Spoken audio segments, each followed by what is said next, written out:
Don't rest on your laurels. Join us on the best channel on YouTube, hands down. But before someone steals my thunder, I'm going to spill the beans, and then hopefully you'll be able to sleep tight.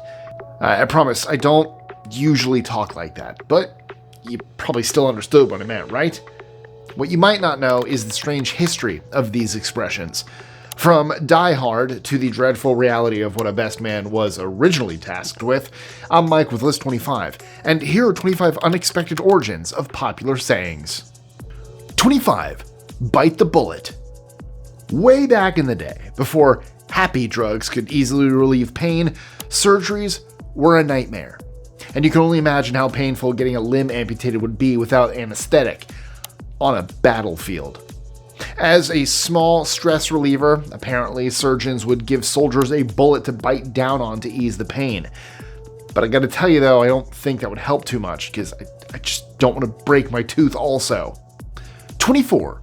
Dress to the nines. If you're looking sharp in a fresh, clean outfit, an old-timer might tell you that you're dressed to the nines. But what on earth does that mean? The origin has researchers debating, but here are a couple of theories. One is that it refers to a game of nine-pin, like bowling, that was popular in Scotland where the phrase first appears. A more common explanation is that it's a reference to a length of clothing. About 9 yards of material was the amount needed to sew a suit, and so to be dressed to the nines would mean to look like you had a new suit. 23. Graveyard shift. Doing the graveyard shift on any job will make you feel a little dead inside. But despite some strange theories about cemetery attendants staying up in case people had been buried alive, the graveyard in the phrase meant 200 years ago exactly what it does now. Working when there's no one around and the place feels like a ghost town. It's nice to see that people felt the same about work as most of us do today. 22. Raining cats and dogs. If someone hasn't heard this phrase before, they might think you're crazy for using it. Like others on the list, there are a few possible explanations, but what might be the most believable comes down to a simple language barrier. In Greek, the words katadoxa made up an expression that translates to contrary to belief. That would mean that saying raining katadoxa would mean it's raining an unbelievable amount. 21. Steal someone's thunder. This next one is actually an incredible tale. The phrase dates back to the beginning of the 18th century in London, where the theater business was booming. While the star actors performed on stage, behind the scenes, people worked just as hard to make the experience as realistic as possible. That's why a playwright named John Dennis was so excited when he developed a new sound effect. Just like in the movies, plays would have sound effect artists backstage, syncing with the action on stage. The sound effect Dennis had innovated was using a sheet of tin to simulate the sound of thunder. Unfortunately for Dennis, his play wasn't good enough to earn a run at the theater, and he never got to use it himself. But, to his surprise, one day when he was watching a showing of Shakespeare's Macbeth, he heard that unique tin sheet thunder sound. Taken by complete surprise, he yelled, "Damn them! They will not let my play run, and yet they steal my thunder!" He should have written a play about that experience instead. 20. Wild goose chase.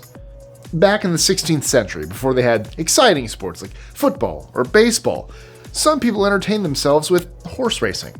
And maybe because they were bored of traditional racing, the idea to have a variation occurred to them. This new game was called a wild goose chase, and it involved a group of riders attempting to follow a lead rider, all while staying in a particular formation. This looked so chaotic that it earned the name for looking like geese chasing each other wildly. 19. Don't cry over spilled milk. It's no big deal. Don't cry over spilled milk. You've heard this before. It sounds pretty self-explanatory. And it is. The first record of a similar phrase is in 1659 when a book by James Howell reads, "No weeping for shed milk." To be honest, that version sounds way better. 8. Eat humble pie. Of all the kinds of pie to eat, humble pie must be the least enjoyable. The origin of this saying doesn't actually come from the word humble, though. It comes from a similar sounding word. Back in the 19th century, before DoorDash or Uber Eats, there was limited choice for food. Among the dishes available was offal pie, a kind of meat pie that was associated with poor people. Over time, awful became humble pie, and eventually it transformed into a saying for conceding, apologizing, or admitting something. What a journey. 17. Hands down. This expression has its roots in the world of horse racing. If a jockey were flying past their competition comfortably, then they could relax, even showboat a little. And for a jockey, the equivalent of taking the foot off the gas is literally putting their hands down and dropping the reins of the horse. That's why hands down means easily the best.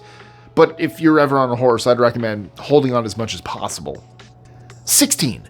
Basket case. A basket case might refer to someone who has mental problems now, but in World War II, it was used for something purely physical. Among the tragedies of war were the horrific injuries, and there were few worse than having all 4 of your limbs lost. Yet it did happen.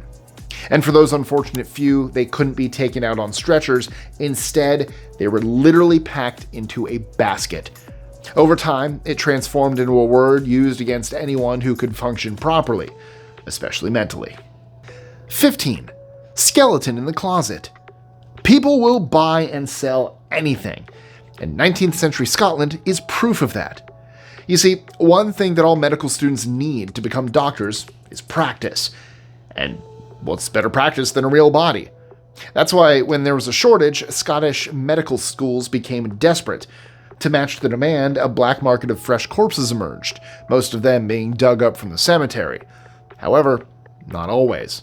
In one gruesome case, 2 men, William Burke and William Hare, couldn't wait for people to die naturally. Instead, they murdered 16 people, selling their bodies to doctors in Edinburgh who didn't ask questions. That's where the expression is said to have come from. Some doctors would literally have skeletons in their closets. 14. Diehard. More than 150 years before Bruce Willis was gracing our screens as John McClane, the phrase diehard was first used by the British military.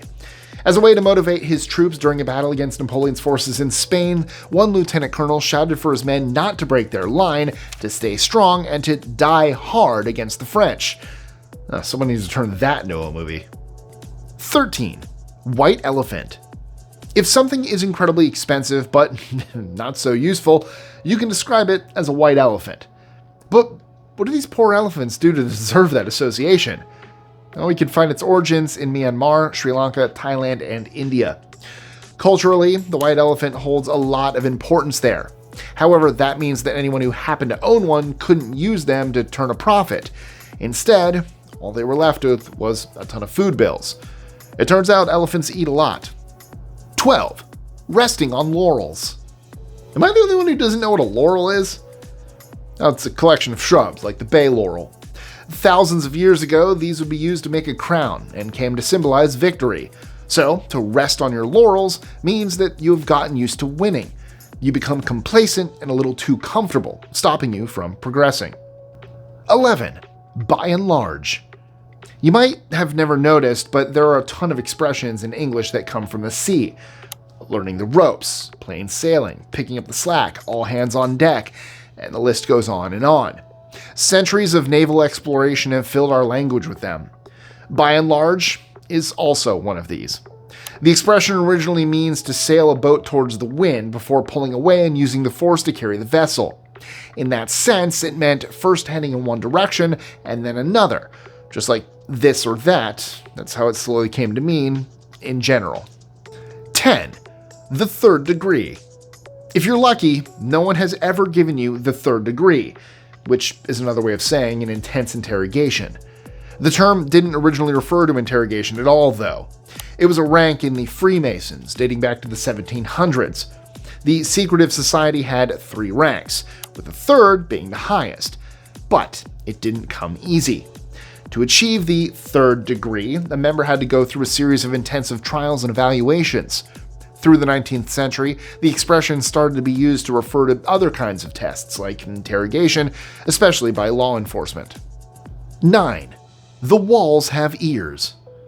This saying is like a horror movie. I'm just imagining a gigantic ear coming out of a wall. But the usual meaning isn't as dramatic. It's used to tell someone that a conversation might be being eavesdropped on. In other words, be careful what you say. It can be traced back more than 2,000 years to ancient Greece, where the story is actually more similar to the horror movie version. Apparently, the tyrant Dionysus carved out a huge secret ear in his palace so he could listen to people talking in different rooms. So, in his case, the walls really did have ears. That could be the very first case of wiretapping in history. I'm not sure he bothered to get a warrant, though. 8. Dear old Blighty. Living through the nightmare of World War I, where thousands of soldiers were losing their lives every day, it's understandable that most of them longed for home. For the British, they referred to the homeland as Blighty, a nickname it had picked up from an Indian word in the 1800s. So, when they felt homesick, they would affectionately speak of dear old Blighty. It was even turned into a popular song entitled Take Me Back to Dear Old Blighty. 7. Mind your beeswax. The 18th century didn't have the same number of cosmetic products, treatments, or advice that we use today for clearer skin, says the guy with psoriasis. Even worse, some people were inflicted with smallpox scars on their faces. And what was the best way to hide them back then? Yep, you guessed it, beeswax. Especially for women, beeswax became the best way to cover up marks. If someone was getting a little too close enough to make out the imperfections, then a woman would back them off by telling them to mind their own beeswax. 6. Grog. Feeling groggy? You probably had a bit too much to drink last night. But the word grog is also used for alcohol in general. It comes from the 1700s, when sailors discovered that fresh water packed on board would get slimy after it grew bacteria. Instead of letting it go to waste, sailors came up with a way to use it by mixing it with rum. They began to call this concoction grog, and before long, it was used for all kinds of alcohol too. Slime water sounds delicious. 5. Honeymoon. How did honey get so tied up with a wedding and romance?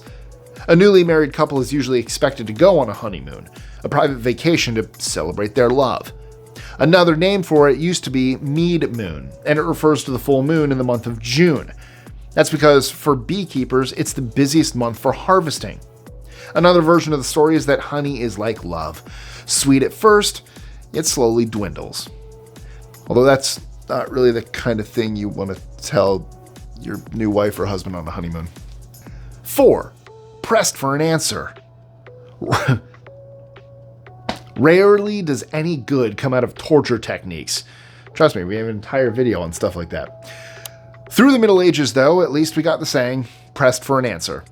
As you might be able to guess, if a suspected criminal didn't want to speak, they would apply weights on top of their chests. Feeling the press, it usually wouldn't take long to get an answer. As horrible as that sounds compared to other middle-aged torture techniques, I'd say it's actually getting off pretty lightly. 3. Best man. At almost every wedding, the groom has at least one man standing next to them, serving the function as best man. And apart from giving an embarrassing toast and directing the bachelor party, best men used to have a very different function. The tradition comes from Germanic Goths of the 16th century, who were tasked with literally kidnapping the bride. Then, they would stand beside the groom to protect against any unhappy family members and watch in case she decided to make a break for it. You know what? If she wants to run away, maybe she's just not that into you. 2. Sleep tight.